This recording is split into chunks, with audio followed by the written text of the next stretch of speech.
శ్లోకం చూడండి. పరిత్రాణాయ సాధూనాం వినాశాయ చ దుష్కృతాం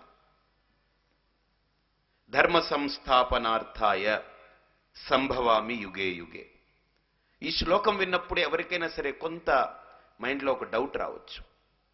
ఏమిటా డౌట్ అని అంటే, పరిత్రాణాయ మనం చదివేటప్పుడు కూడా కొంతమంది పరిత్రాణాయ అని చదివి సాధూనాం వినాశాయ అన్నారంటే లేనిపోని గొడవలు అర్థాలు వచ్చేస్తాయి. పరిత్రాణాయ సాధూనాం కమ వినాశాయ చ దుష్కృతాం. ఈ రెండు భావాలు. దుష్కృతాం వినాశాయ సాధూనాం పరిత్రాణాయ. భగవంతుడి యొక్క అవతారం దేనికి కావాలి అని అంటే సాధూనాం పరిత్రాణాయ దుష్కృతానాం వినాశాయ. ఇక్కడ మనకు ఒక డౌట్ వస్తుంది. పోనీలేండి, భగవంతుడు వచ్చి ఏదో రకంగా మంచి మాటతోటి సమాజాన్ని మార్పు చేయాలి కదా. మీరు దేవుడు అని అన్నారు ఆయన్ని కృష్ణస్తు భగవాన్ స్వయం అన్నారు, పరమాత్మాని ఆరాధిస్తామన్నారు, భగవంతుడు అని అన్నారు. మరి అటువంటి పరమాత్మ వినాశాయ చ దుష్కృతాం, ఎవరైతే అధర్మ మార్గంలో ఉన్నారో, ఏ అధర్మ మార్గంలో ఉన్నటువంటి వ్యక్తుల వల్ల ధర్మానికి గ్లాని కలుగుతూ ఉందో వాళ్ళందరినీ నాశనం చేస్తాను అంటే, మరి ఒక భగవంతుడు పుట్టించింది వాడే కదా, కర్త వాడే కదా, వాడే పుట్టించి వాడే చంపడం అంటే ఇది ఎంత అవినీతి, ఇది అధర్మం కాదా? అఫ్ కోర్స్ వాడు ఇక్కడ తప్పు చేశాడు, కానీ భగవంతుడు కూడా పుట్టి వాడు తప్పు చేస్తున్నాడే. మరి ఆ భగవంతుడిని చంపడానికి ఇంకో భగవంతుడు ఎవరన్నా వస్తారా? పుట్టించింది వాడే. పుట్టించేటప్పుడు తెలియదా భగవంతుడికి వీడి వల్ల ఈ లోకంలో చాలా గందరగోళం జరగబోతుంది, చాలా నాశనం జరగబోతుంది తెలియదా? సర్వజ్ఞుడు అంటున్నాం, సర్వేశ్వరుడు అంటున్నాం, సర్వాంతర్యామి అంటున్నాం. వీడు పుట్టేటప్పుడు భగవంతుడికి తెలియదా వీడి వల్ల ఇన్ని అనర్థాలు జరుగుతాయి, వీడిని పుట్టకుండా చేసేయాలని? లేదా బాగా ఆలోచించండి. వాడిని పుట్టకుండా అయినా చేయాలి, లేదా వాడి కర్మలైనా కొంత మార్చి అక్కడే పుట్టక ముందే వాడి కర్మల్ని కొద్దిగా సంస్కరించి జాగ్రత్తగా వాడిని తోసేయాలి.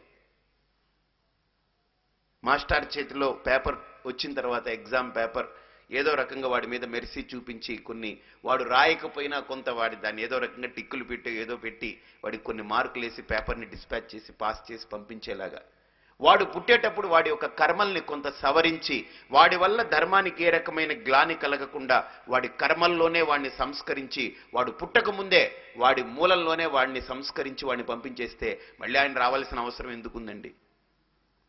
ఆయన రావాల్సిన అవసరం లేదుగా. ఎందుకు ఆయన అవతరించాలి? వీళ్ళు పుట్టించడం ఎందుకు? వాడొచ్చి గందరగోళం చేయడం ఎందుకు? వీళ్ళందరూ మొర్రోమని మొత్తుకోవడం ఎందుకు? ఆయన మళ్ళీ దిగిరావడం ఎందుకు? వీళ్ళందరినీ చంపడం ఎందుకు? ఇదంతా ఎందుకు? ఇవన్నీ ఏమిటి? అంతా ఇన్ని ప్రక్రియలు కావాలా? భగవంతుడు ఒక్క షార్ట్ కట్లో పైనే వాడిని సవరించి పంపించేస్తే గొడవ లేదు. ఇంకా బాగా ఆలోచించండి. చాలా మంది అంటారు పుట్టించేది భగవంతుడు, చంపేది భగవంతుడు అని అంటారు. బాగా ఆలోచించండి. మనం పుట్టడానికి మనం చావడానికి భగవంతుడికి ఏ ప్రమేయం లేదు. మనం పుట్టడానికి మనం చావడానికి భగవంతుడి యొక్క ప్రమేయం లేనే లేదు. It is for sure. ఏ ధర్మశాస్త్రాలు ఒప్పుకోవు దాన్ని. భగవంతుడి వల్ల పుట్టాము, భగవంతుడు చంపుతున్నాడు అని అంటే ఏ ధర్మశాస్త్రాలు ఒప్పుకోవు. ఒకరింట్లో ఒక ఆయన చనిపోయాడు, 42 ఏళ్ళు ఆయనకి. ఈ సెంటర్ ఆఫ్ పర్సన్, ఆ ఫ్యామిలీ మొత్తానికి వాడే ఆధారం.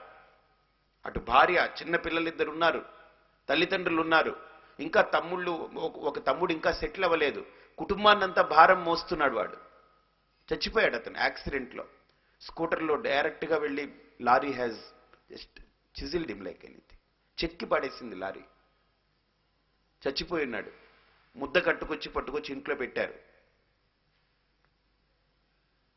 నేను చెప్పేది ఇది ఒక 18-19 ఇయర్స్ బ్యాక్ విషయం చెప్తున్నా. నేను వెళ్ళవలసి వచ్చింది అక్కడికి. వెళ్ళాను. బాగా నోన్ ఫ్రెండ్ ఆఫ్ మైన్. వెళ్తే ఆవిడ నేను వెళ్ళేదాకా ఏడవలేదు. ఆవిడ ఒక రకంగా మౌనంగా కూర్చుంది. నన్ను చూసిన తర్వాత ఆవిడ ఏడవలేదు, కళ్ళతో పలకరించింది. ఆవిడ మామూలుగా వచ్చారా అని. ఆవిడ ఒక మాట అడిగింది, భగవంతుడు ఎందుకు చంపాడు నా భర్తని చెప్పండి అని అడిగింది. మేమేం ద్రోహం చేశాం? రోజు ఆయనకి పూజిస్తాను నేను. మా వారు రోజు 1 గంట సేపు పూజ చేస్తారు. ప్రతి శనివారం ఆయన ఉపవాసం ఉంటాడు. ఏడాదికి ఒక్కసారి మా పిల్లలతో పాటు మేము వెంకటేశ్వర స్వామి దగ్గరికి వెళతాం, తిరుపతి, కష్టపడి. మాకు తోచింది మేము దానం చేస్తాం, మేము ధర్మ కార్యాల్లో పాల్గొంటాం. ఇగో మీ గురువు గారు లాంటి వాళ్ళని ఎవరైనా సరే మేము ఆదరిస్తూ ఉంటాం. ఎందుకు చంపాడు భగవంతుడు నా భర్తని? నా భర్త లేకపోతే భగవంతుడికి నా భర్తే కావాలా? భగవంతుడికి నా భర్త లాంటి వాళ్ళు బోల్డ్ మంది ఉన్నారు ఈ లోకంలో. కానీ నా భర్త పోతే నా కుటుంబమే నాశనం అయిపోతుందే. ఆ మాత్రం జ్ఞానం కూడా దేవుడికి లేదా? ఎందుకు చంపాలి భర్తని? పోనీ నాకు భర్తగాని కాదు, నా 2 పిల్లలకి తండ్రి లేడు. ఇదిగో ఆ ముసలి వాళ్ళు 2, మా అత్తగారు మామగారు, వాళ్ళకి కొడుకు లేడు. మా మరిది గారు ఇంకా జీవితంలో స్థిరపడలేదు, వాడిని పోషించేది కూడా ఆయనే, వాడికి అన్నయ్య లేడు. ఏంటి మా బతుకులేమిటి? ఏం చెప్తాను? సమాధానం చెప్పండి. ఒకవేళ వాణ్ణి చంపింది భగవంతుడే అయితే నిజంగా భగవంతుడు అంతకంటే దుర్మార్గుడు ఇంకొకడు ఉండని నాకు అనిపిస్తుంది. వాణ్ణి చంపుండడం భగవంతుడి యొక్క కర్తవ్యమే అయి ఉంటే అంతకంటే శాడిస్ట్ ఇంకొకడు ఉండడు.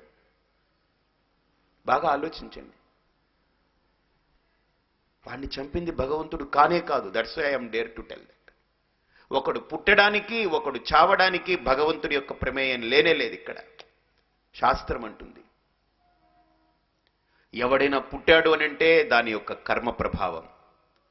వాడికి ఆ కర్మ అంతమైంది అనంటే వాడు 10, 20, 30, 40 అని లేదు, పిండంలోనే పోవచ్చు. పిండంలో పోయినప్పుడు ఏడవలేదే.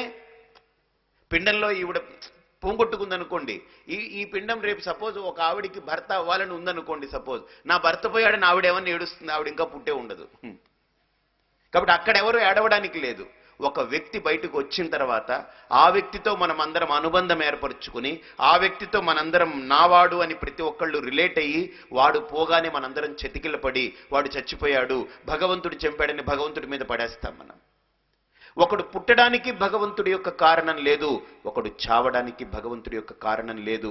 ఎందుకనంటే అలా కనుక చావడానికి భగవంతుడి కారణమైతే ఈరోజు ఈ ప్రశ్నలన్నింటికి సమాధానం ఏ ధర్మశాస్త్రం చెప్పదు. అంతేనమ్మా వాడి కర్మ, అంతే భగవంతుడు అలా చంపేశాడు అంతే అనంటే భగవంతుని ఉపేక్షించలేం మనం.